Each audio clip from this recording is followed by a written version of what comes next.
of London Bridge is definitely the medieval bridge.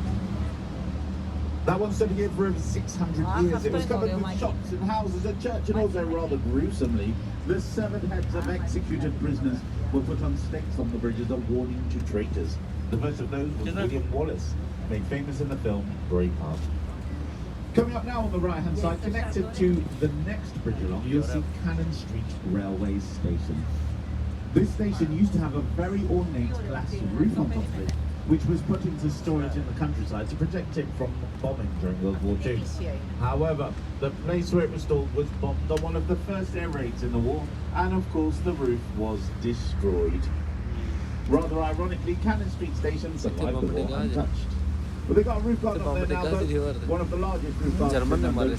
But whatever you do, ladies and gentlemen, do not look to your right-hand side under the bridge. Do not look to your right-hand side under the bridge, because this is the changing room for the Cannon Street Gym, and you often see naked people. I can see you all having a peek. You saucy lot, you. Let me tell you, there's so naked people today. They're covering up, but they don't always.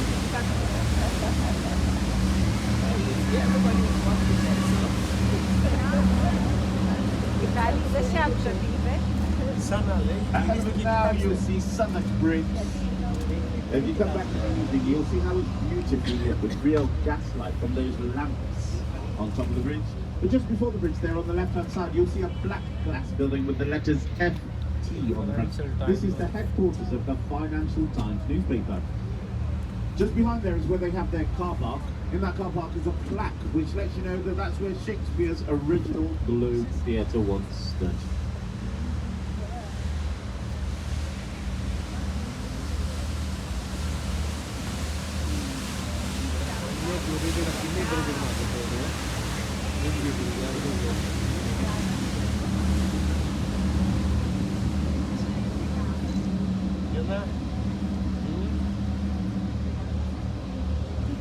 On our left-hand side now, just beyond the reproduction of Shakespeare's Globe, you'll see a massive building with a rather large 325-foot chimney.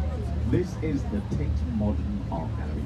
Used to be the Bankside Power Station and was built by Sir Giles Gilbert Scott. He was the architect of Waterloo Bridge, Battersea Power Station, and Britain's famous red telephone boxes. But the building had to close down as a power station because it was causing far too much pollution here in London. Reopened as an art gallery in the year 2000, housing a world-class collection of international modern art. The gallery's main exhibition is free, a word you just don't hear enough in London, so do take advantage while it is still here and still free. But this gallery has been so popular, they've actually had to build an extra building to house all the extra art and the extra people. And you can see the new building just behind the chimney there, and the exact same colour brick, but unlike the Bankside Power Station, this building is only around 2 years old.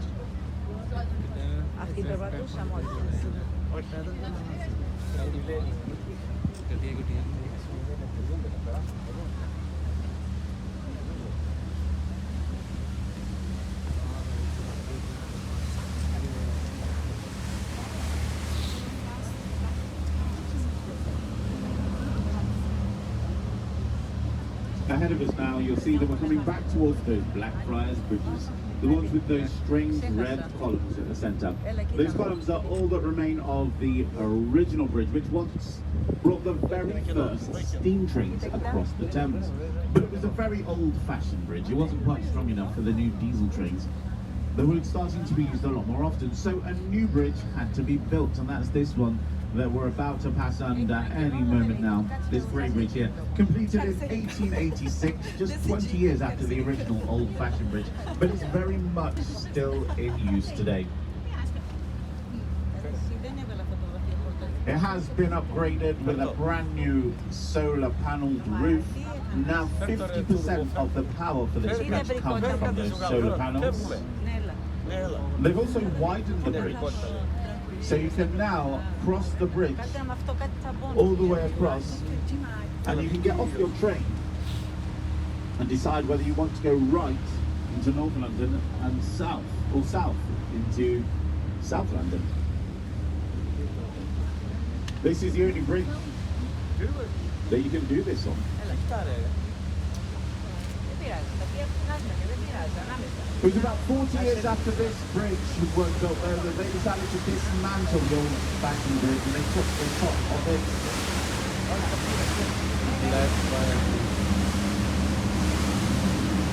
As you can see, and it was at that point they realised the only way to get rid of these columns would be to blow them up with dynamite, and of course that would block the new bridge and possibly about half of London with it.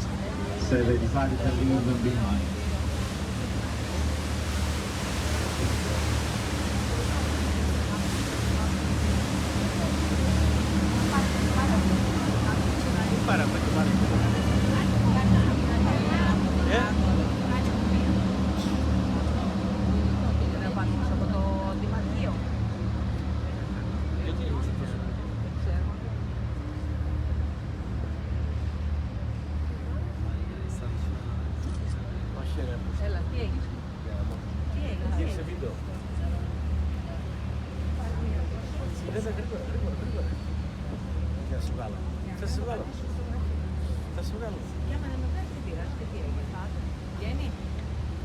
Coming up now on the right hand side, beyond those trees is the historic temple and the Inns of Court.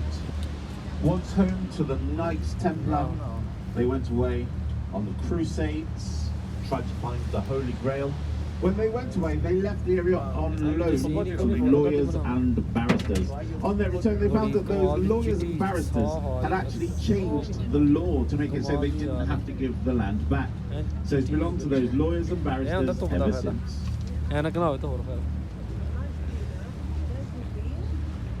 You can actually go and visit the gardens around this area and the famous church, the Temple Church. And if you do, you might recognise the area because it's quite popular with filming. I believe some scenes of Harry Potter were filmed over here. Also, some scenes of the Da Vinci Code actually is set around here. There's lots of scenes filmed inside that famous church. Coming up now on the right, there on the riverbank, you'll see an archway. This is Temple Arch. There's a face carved into the stone above the arch. That's the face of Old Father Thames. He's the legendary protector of travellers on the river. Temple Arch also marks the edge of the City of London. So this means in a few moments we will have London, the City of London, behind us. But as you may know, London actually has two separate cities, and the other one is we're just approaching right now. Here we are now, we are in London's other city, officially known as the City of Westminster. It's sometimes referred to as the City of Royalty, as it's traditionally where all the kings and queens of England live, but it's best known as the West End. It's the exciting end of London with all those famous theatres. There are in fact more theatres in this area of London than there are in any other one area in the world. It also has all those famous shopping areas and shopping districts like Bond Street, Carnaby Street, Oxford Street, Savile Row, Covent Garden and the famous market. That's just on the other side of the buildings up ahead of us there. There's Piccadilly Circus, Shaftesbury Avenue, Leicester Square, all kinds of fun and exciting things to do over there in London's West End.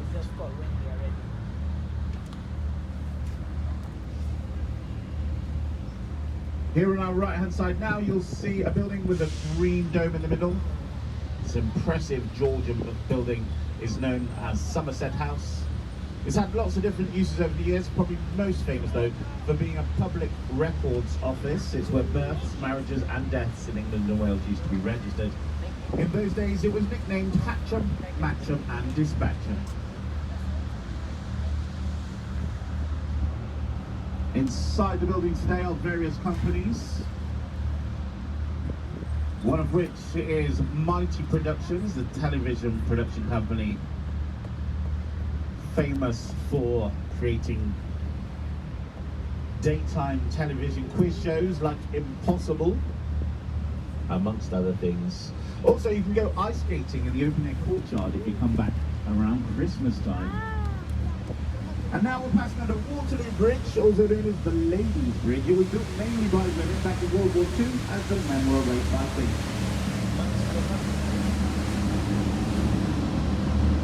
As we emerge from the bridge, on the right-hand side now, you'll see a building with a green rooftop and a single flag.